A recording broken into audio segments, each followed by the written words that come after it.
Hi friends, this is Uma. இன்றைக்கும் நம்ம பார்த்தீங்கன்னா புவிக்குண் பாத மதை நினை அப்படிங்கிற திருப்புகளுடைய தொடர்ச்சி தான் பார்க்க போகிறோம்.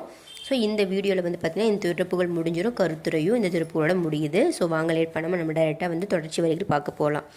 நேற்றுனா குடிநிலை தரிக்குஞ்சாமி அப்படிங்கிற அந்த வரியோட திருப்புகள் நேர்த்திருப்பேன். இன்றைக்கி அதற்கு அடுத்த வரியிலேருந்து பார்த்திங்கன்னா இது ஸ்டார்ட் ஆகுது. அசுரர்கள் பொடியாக சிதைக்குஞ்சாமி. அசுரர்கள் பொடியாக சிதைக்குஞ்சாமி. இதை படிக்கும் பொழுது உங்களுக்கு புரிந்திருக்கும்.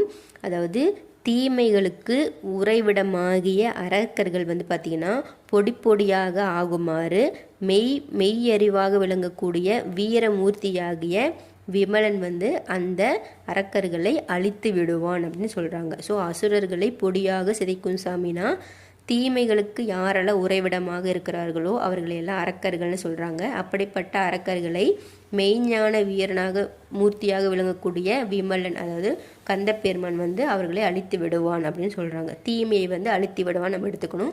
அரக்கர்களை அழித்து விடுவார் அப்படின்னா அது கொஞ்சம் வேறு மாதிரி இருக்குது. ஸோ தீமைகளை அழித்து விடுவார் அப்படிங்கிறத சரியான பொருத்தமான பொருளாக இருக்கும். அடுத்தது எமை பணி விதிக்குஞ்சாமி.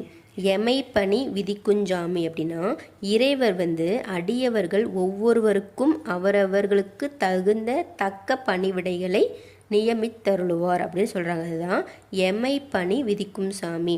அவரவர்களுக்கு தகுதிக்கு தகுந்த மாதிரி, அவர்களுடைய திறமைக்கு தகுந்த மாதிரி, அவர்களுடைய வலிமைக்கு தகுந்த மாதிரி அவர்களுக்கு என்னென்ன பணிவிடைகளோ அந்தந்த பணிவிடைகளை கண்டிப்பாக முருகப்பெருமான் கொடுத்து விடுவார் அப்படின்னு சொல்கிறாங்க.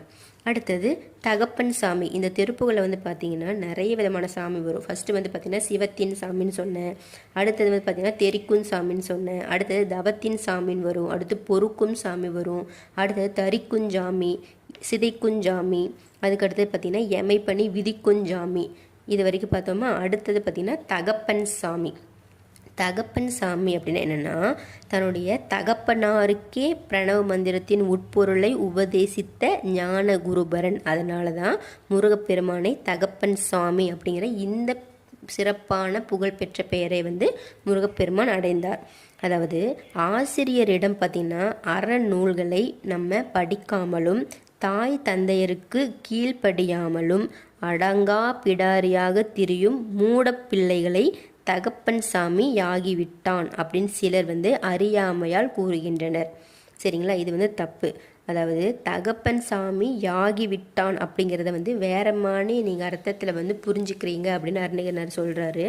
அப்போ அதுக்கு என்ன அர்த்தம் அப்படின்னா புத்திரகுரு சுவாமிநாதன், குழந்தை குரு குமரகுருபரன், தகப்பன் சுவாமி அப்படின்னு சொல்லி